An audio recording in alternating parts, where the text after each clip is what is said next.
వాళ్ళు ఏమైనా జాలి దయ చూపిస్తారు వాళ్ళ మీద ఏమన్నా అంటే ఇప్పుడు మేము చాలా పద్ధతిగా ఉంటాం, చాలా చట్ట ప్రకారం పోతాం, ఇలాంటి మాటలు మాట్లాడితే జనాలకు ఏకారం వచ్చేద్దండి, తలపోటు వచ్చేద్ది అందరికీ. ఎందుకంటే ఏమయ్యా నువ్వు యుద్ధం చేసినప్పుడు అవతలోడు వచ్చి ఆ కత్తి దూసేసి విన్యాసాలు చేస్తుంటే నువ్వు నమస్కారాలు పెట్టి పాద నమస్కారాలు చేసి నమస్కార బాణాలు వేసి ఇవన్నీ చేసి పూజలు చేసి కూర్చుందామంటే కుదురుతుందా? శంకరాభరణం పాడకూడదు. వాడు ఎలాగున్నాడో మీరు రోమ్లో ఉన్నప్పుడు రోమన్లా ఉండాలి. ఇక్కడ ఉన్నవాడు జగన్మోహన్ రెడ్డికి ఇంకా 40% మద్దతుదారులు ఉన్నారు. ఆ చీడ పీడ ఇంకా వదలలేదు.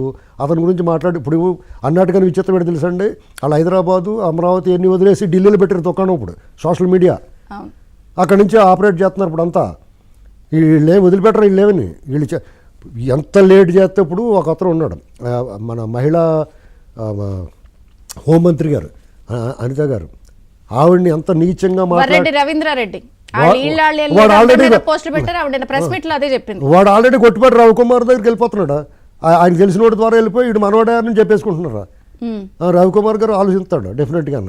వాడు అబ్బాయి తప్పు చేసాడు చిన్న పిల్లడు. అలా కాదండి, ఇప్పుడు ఇలాంటి పావులు ఎన్నో పావులు ఎవడో ఒకటి కాలుకో దేనికో చుట్టేసుకుని వెళ్ళిపోతున్నాయి లోపలికి. ఇది గమనించుకోవాలి. ఎందుకంటే ఈ 5 సంవత్సరాల ప్రజలు గత రాజకీయాలు వేరు, ప్రభుత్వాల ఎన్నికలు వేరు, ఇవన్నీ వేరండి. గత 5 సంవత్సరాలు జరిగిందంతా కూడా చూస్తుంటే వాతావరణం అసలు ప్రతి మైక్రో లెవెల్ అబ్జర్వ్ చేస్తున్నారు ప్రజలు. వీళ్ళు ఎలా వ్యవహరిస్తారు అని చాలా బాధ్యత ఉంది ఇప్పుడున్న ప్రభుత్వం. ఒక్క నిమిషం అండి, ఇక్కడ కోడెల శివప్రసాద్ గారు చాలా ఆత్మాభిమానంతో గొక్క తిప్పుకోలేక ఆయన తనను తాను అంతం చేసుకున్నాడు. అటువంటిదే ఇంచుమించు అలాంటి సంఘటనే ఆంధ్రప్రదేశ్ జగన్మోహన్ రెడ్డి గారి ప్రభుత్వంలో రఘురామకృష్ణరాజు గారు జరిగింది. ఆయన యుద్ధం చేశాడు ఏమండి, ఆయన యుద్ధం చేశాడు. ఇప్పుడు ఈ ప్రభుత్వం చేయాల్సిన న్యాయం ఏంటంటే ఎవరై దుష్ట శిక్షణ శిష్ట రక్షణ అనేటువంటిది ప్రధాన అంశంగా తీసుకోవాలి. ఫస్ట్ మొదటి 10 రోజులు 15 రోజులు నెలలు కూడా అప్పుడే మీకు ఈ పావులన్నట్లు పక్క తోసేసిన తర్వాత వీళ్ళ పనులు సక్రమంగా సాగుతాయి. ఇప్పుడు రేపు నుంచి మొదలెడతారు. వీళ్ళు హామీలు ఇచ్చారు కదా, ఆయన సంతకాలు పెట్టాడు. కానీ ఇప్పుడు ఆయన సంతకాలు పెట్టాడు, ఆయన అమలు చేస్తాడు. డెఫినెట్గా చంద్రబాబు నాయుడు గారు అభివృద్ధి చేస్తాడు. ఆ విషయంలో రెండో ఆలోచన ఉండదు. ఆయన కష్టపడతాడు, ఆయన ఇంట్లో పడుకోడు. అలాగే పవన్ కళ్యాణ్ గారు తోడున్నాడు. వీళ్ళంతా బ్రహ్మాండంగా ఉంటుంది, డెఫినెట్గా చేయగలుగుతారు. ఆయనే ప్రత్యేక హోదా రాబోయినా కూడా పర్లేదు. చంద్రబాబు నాయుడు గారు ప్రత్యేక హోదా ఆంధ్రప్రదేశ్కి.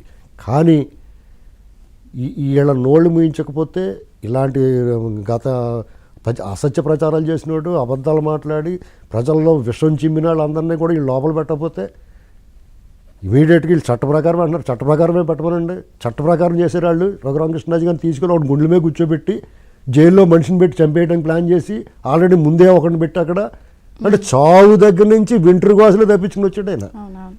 మరి ఇలాంటివన్నీ వాళ్ళ కళ్ళ ముందు మన సజీవ సాక్ష్యాలు కళ్ళ ముందు కనపడుతున్నాయి కదా. ఇమీడియట్గా అట్టున్నారు పెడతారు అని చెప్పారు వాళ్ళు. జనం 6 అట్లు కోరుకుంటున్నారు.